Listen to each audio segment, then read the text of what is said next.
Pas une seule seconde dans votre vie qui ne passe sans émotion. Et c'est une partie cruciale de votre vie. Nous devons donc apprendre à vivre avec cette partie émotionnelle.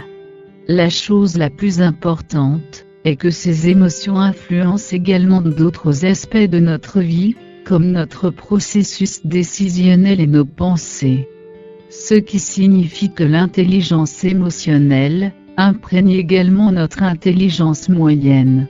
Comprenons cela avec un exemple. Nous sommes tous toujours dans la vie, mais une chose que vous remarquerez à peine, est la façon dont la sédation influence nos schémas de pensée.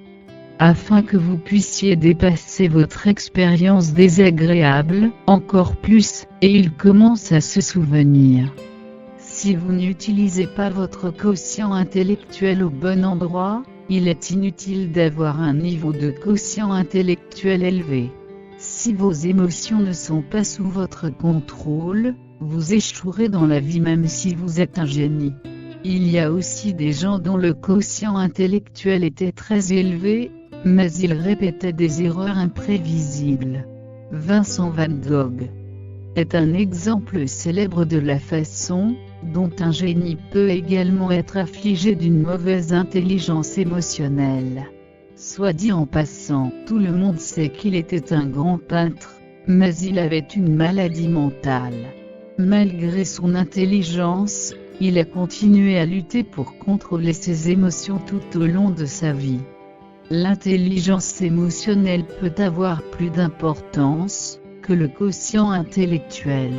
Alors que les personnes ayant un quotient intellectuel moyen et une bonne intelligence émotionnelle peuvent mieux performer dans la vie. Mais avec le même quotient intellectuel élevé et une intelligence émotionnelle faible, ont presque échoué. Avant de pleurer votre mauvaise chance, permettez-moi de vous dire une chose.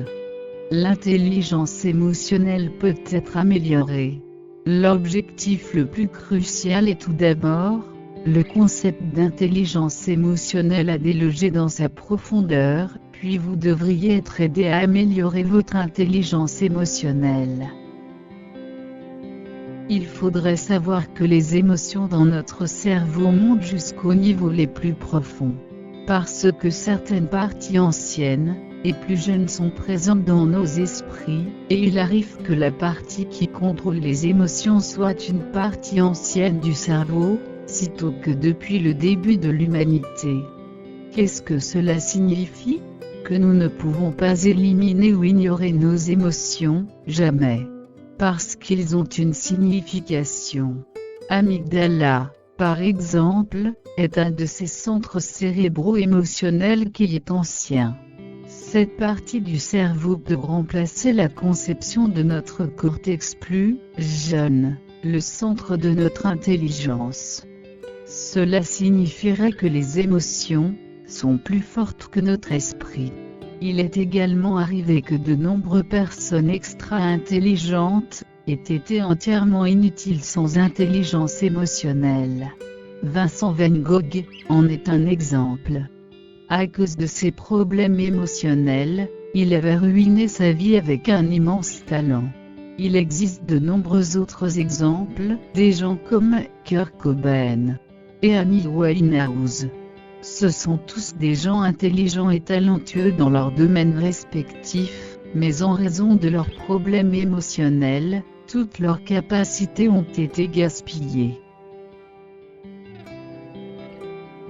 Supposons que votre partenaire vous ait quitté. Cela déclenchera votre tristesse, afin que vous vous souveniez également de vos ruptures précédentes. Et tous ces souvenirs rendront votre tristesse encore plus grande, pour que vous commenciez à ressentir votre vie miraculeuse. Mais la bonne chose est qu'il est également efficace d'une autre manière. Vous pouvez infuser des émotions avec vos pensées. Et c'est l'essence même de ce livre de Daniel Goleman, afin qu'il puisse vous aider à stimuler l'intelligence émotionnelle.